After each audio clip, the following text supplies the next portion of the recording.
நம்முடைய இதயம் புரட்சி தலைவி அம்மா அவர்களுடைய பிறந்த விழா நேற்றைய தினம் நம்ம கொண்டாடணும், எழுச்சியா கொண்டாடணும். இன்றைக்கு பொன்மனச்சம்பல் புரட்சி தலைவர் எம்ஜிஆர் வழியிலே வந்த இதயம் புரட்சி தலைவி அம்மா அவர்கள் இன்றைக்கு இருவரும் தலைவர்கள் அவருடைய பிறந்த நாள் விழா வருகின்ற பொழுது நாடே எழுச்சியோடு கொண்டாடும். அப்படி நேற்றைய தினம் ஒரு எழுச்சியான நாள், அந்த ஒரு பொன்னான நாள் இதயம் புரட்சி தலைவி அம்மா பிறந்த நாள் விழா.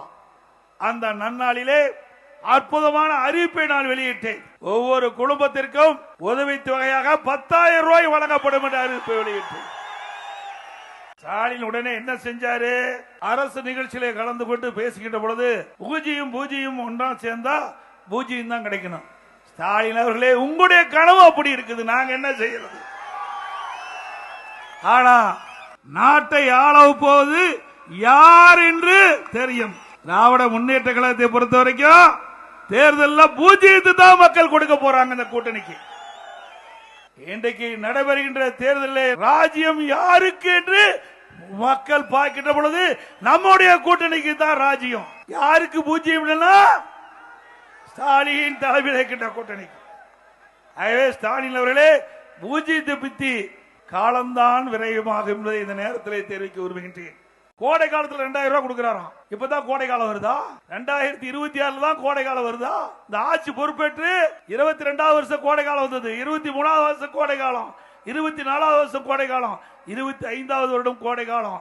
இந்த கோடை காலத்தெல்லாம் மக்களை பற்றி கவலைப்படாத முதலமைச்சர் இன்றைய தினம் தேர்தல் வந்த காரணத்தினால இந்த கோடையில் இருக்கின்ற மக்களுக்கு இந்த கோடை நிதியை கொடுத்திருக்கிறார். எவ்வளவு தந்திரம் பாருங்க. அதான் சூப்பர் ஹிட். திரு ஸ்டாலின் அவர்களே, சூப்பர் ஹிட். நாங்க 10,000 கொடுத்தது அறிவித்தது சூப்பர் ஹிட். எங்களை எதுக்க துணிவு இல்ல, திராணி இல்ல, தெம்பு இல்ல. நாங்க சவால் விட்டேன், பல முறை சவால் விட்டேன். ஸ்டாலின் அவர்களே, நீங்களே ஒரு மேடை போடுங்க. அனைத்து இந்திய அண்ணா திராவிட முன்னேற்ற கழக ஆட்சியிலே 10 ஆண்டு காலம் நாங்கள் செய்த சாதனைகளை மக்களிடத்தில் எடுத்துச் சொல்கிறோம். காலத்திலே சந்திக்கலாம். திராவிட முன்னேற்ற கழக ஆட்சி உங்க தலைமையில ஏற்பட்ட பிறகு தமிழகத்துக்கு என்னென்ன திட்டங்களை கொண்டு வந்தீர்கள், அதனால் மக்களுக்கு என்ன நன்மை கிடைத்தது என்று நீங்கள் உங்களுடைய கருத்தை சொல்லுங்கள். மக்கள் நடுநிலையோடு இருந்து தீர்ப்பை வழங்கட்டும் என்று சொன்னேன். இதுவரைக்கும் பேச்சு மூச்சே இல்லை, பேசவே முடியாது. பேசுவதற்கு எந்த சரக்கும் இல்ல. அதிமுக பொறுத்த வரைக்கும் ஒரு வலிமையான கட்சி, சிறப்பான ஆட்சி செய்த கட்சி. இன்னைக்கு அனைத்து இந்திய அண்ணா திராவிட முன்னேற்ற கழக ஆட்சி மக்களுக்கு ஒரு பொற்கால ஆட்சி கொடுத்தது. திமுக அப்படியா கொடுத்தது? ஊழல் நிறைந்த ஆட்சியாக தமிழகத்திலே மக்கள் பார்க்கப்படுகிறார்கள். மதுராங்கத்தில் முதலாக பாரத பிரதமர் நரேந்திர மோடி அவர்கள் அந்த பிரச்சாரத்தில் ஈடுபட்டார். அப்பொழுது எங்களுடைய கூட்டணி கட்சி சேர்ந்த தலைவர்கள் எல்லாம் மேடையிலே தோன்றி தங்களுடைய கருத்துக்களை பகிரங்கமாக தெரிவித்தார்கள். கட்சியில் அப்படி இருக்குதா? இன்றைக்கு நான் வருகின்ற பெயரை பார்த்தேன், பத்திரிகை பார்த்தேன். காங்கிரஸ் திமுக கருத்து வேறுபாடு. காங்கிரஸ் கட்சி சேர்ந்த பொறுப்பாளர் பேசுகிறார், ஆட்சியிலே பங்கு வேண்டும், எங்களுடைய அடிப்படை உரிமை. கேள்வி கேட்க ஆரம்பிச்சுட்டாங்க. இந்த 10 நாட்களாக பத்திரிகையில் வருகின்ற செய்தி இதுதான், ஊடகத்தில் வருகின்ற செய்தி. காங்கிரசுக்கும் திமுகவுக்கும் பிரச்சனை ஏற்பட்டு விட்டது, வார்த்தை போர் ஆரம்பிக்கப்பட்டு விட்டது, கூட்டணியில் விரசல் ஏற்படுகின்ற சூழ்நிலை ஏற்பட்டு விட்டது. ஆக வருகின்ற சட்டமன்ற பொதுத் தேர்தலில் காங்கிரஸ் திமுக கூட்டணி இருக்குமா இல்லையா என்ற கேள்வி மக்களிடத்தில் எழுப்பிவிட்டது. எல்லா துறையிலும் ஊழல், கமிஷன், கலெக்ஷன், கரப்ஷன், எல்லா துறையிலும் தடையில்லாம நடக்குது. இப்படிப்பட்ட ஆட்சி தொடர வேண்டுமா? ஆக இன்றைக்கு மக்கள் எண்ணுவதெல்லாம் ஒரு நல்ல ஆட்சி தமிழகத்திலே அமைய வேண்டும் என்று எதிர்பார்க்கிறார்கள். அப்படிப்பட்ட ஆட்சியை அதிமுக கட்சியால் மட்டும்தான், அதிமுக கூட்டணியில் அங்கம் வைக்கின்ற கட்சிகள் வெற்றி பெற்று அதிமுக பெரும்பான்மையான இடங்களில் வெற்றி பெற்று தனி பெரும்பான்மையோடு ஆட்சி அமைக்க மக்கள் எதிர்பார்க்கிறார்கள். 5 ஆண்டுல எத்தனை பேர் வச்சிருக்கிற? கொஞ்ச நஞ்ச பேர் இல்லைங்க, அவ்வளவு பேர். இதுல உங்களுக்கு ஏதாவது தெரியுதான்னு பாருங்க. வெல்வோம் ஒன்றாக, எல்லோருக்கும் எல்லாமும், ஓரணியில் தமிழ்நாடு, ஒன்றினிமோ வா, உங்கள் தொகுதியில் முதலமைச்சர், உங்களுடன் ஸ்டாலின், மக்களை தேடி மருத்துவம், இல்லம் தேடி கல்வி, நான் முதல்வன் திட்டம், தமிழ் புதல்வன், புதுமை பெண், உங்கள் கனவை சொல்லுங்கள். முதல்வரின் முகத்தில் உங்கள் கனவை சொல்லுகின்றா. மக்கள்கிட்ட போய் கேட்டா திராவிட முன்னேற்ற கழக ஆட்சி முடிவு கட்ட வேண்டும் இந்த தேர்தல், அதுதான் எங்களுடைய கனவு. இவ்வளவு பேர் வைப்பதிலே நம்பர் 1 முதலமைச்சர் தமிழ்நாடு ஸ்டாலின். இதுல ஏதாவது ஒன்னாவது உங்களுக்கு புரியுதா? இவ்வளவு பேர் வச்சிருக்காரு, இந்த பேரில் அடங்கின திட்டம் மக்களுக்கு தெரியுமா? தீனா ஒரு பேரை வைப்பாரு, ஒரு திட்டத்தை அறிவிப்பாரு, அங்க போட்டோ ஷூட் எடுப்பாரு, பத்திரிகையில் வரும், ஊடகத்தில் வரும், அதோட முடிஞ்சு போச்சு. இப்படி பேர் வைப்பதற்கு நோபல் பரிசு கொடுக்கணும்னா ஸ்டாலின் கொடுத்தா பொருத்தமா இருக்கும். எப்படி நாட்டு மக்களை ஏமாற்றுறாங்க பாருங்க.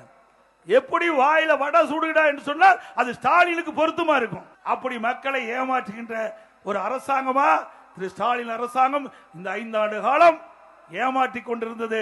அதுக்கு முடிவு கட்டுகின்ற தேர்தல் இந்த தேர்தல், சட்டமன்ற பொது தேர்தல். முடிவு கட்டுவீங்களா? நல்லா சத்தமா சொல்லுங்க. இன்னைக்கு நாட்டு மக்கள் எதிர்பார்த்து கொண்டிருக்கிறாங்க, எப்பொழுது தேர்தல் வரும் என்று மக்கள் எதிர்நோக்கி கொண்டிருக்கின்றார்கள்.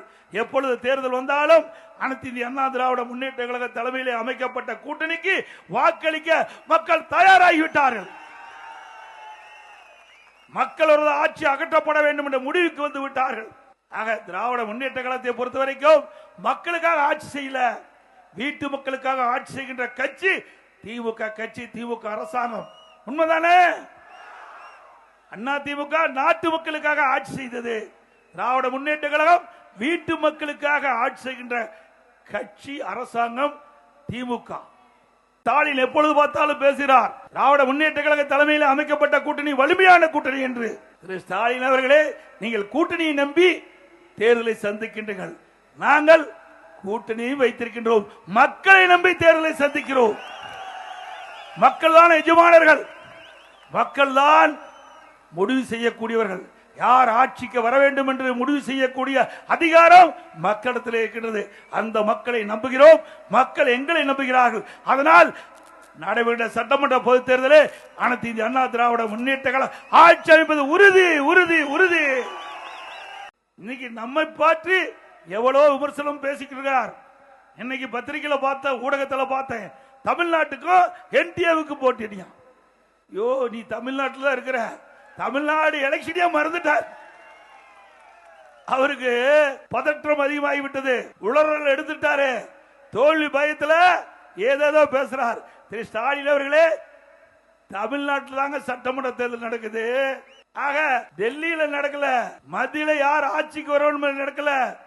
இங்கே நடப்பது இன்னைக்கு அண்ணா திமுக ஆட்சிக்கு வர வேண்டும் என்கிற தேர்தல், திமுகவை வீட்டுக்கு அனுப்பப்படும் என்ற தேர்தல். யார் ஆட்சிக்கு வர வேண்டும், யார் ஆட்சிக்கு வரக்கூடாது தமிழ்நாட்டிலே, அதற்காக நடைபெறுகின்ற சட்டமன்ற பொது தேர்தல். இது கூட தெரியாம தமிழ்நாட்டுக்கும் என்டிஏவுக்கும் நடக்குதான். இப்படிப்பட்ட ஒரு முதலமைச்சரை வச்சுக்கிட்டு நாடு தாங்குமா? எங்களை எதுக்க துணிவு இல்ல, திராணி இல்ல, தெம்பு இல்ல. இன்றைக்கு எடப்பாடி டெல்லியில் அடிமை, டெல்லிக்கு அடிமை, பாரதிய ஜனதாவுக்கு அடிமைன்னு. நாங்க எப்பொழுதும் யாருக்கும் அடிமை இல்ல. என்றைக்கும் அனைத்து இந்திய அண்ணா திராவிட முன்னேற்ற கழகம் உழைக்கின்ற, உழைப்புக்கு நம்பி இருக்கின்ற கட்சி. மக்களுக்கு நிறைய திட்டங்களை கொடுத்து, நன்மைகளை கொடுத்து, அதன் மூலமாக மக்களுடைய ஆதரவை பெற்ற இயக்கம் அண்ணா திமுக இயக்கம், அண்ணா திமுக அரசாங்கம். உங்க கட்சி அப்படி அல்ல. இன்றைக்கு சட்டமன்ற தேர்தல் நடைபெறுகின்ற ஒரு காலகட்டத்தில் திமுக காங்கிரஸ் கூட்டணி வச்சது. அந்த காலகட்டத்தில் அறிவாலயத்தில் முதல் மாடியில் ரெய்டு, தரைதளத்தில் கூட்டணி பேச்சுவார்த்தை. காங்கிரஸ் கட்சியை சேர்ந்த மிரட்டி திராவிட முன்னேற்ற கழகத்தை அடிமைப்படுத்தி தேர்தலில் கூட்டணி வைத்தீங்க.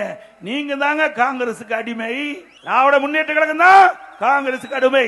எங்களை பொறுத்த வரைக்கும் எங்களுடைய கூட்டணி அங்க வைக்கின்ற கட்சிகள் எல்லாம் ஒரே நோக்கம், ஒரே கருத்து, மக்கள் விரோத ஆட்சி, திமுக ஆட்சி அகற்றப்பட வேண்டும்.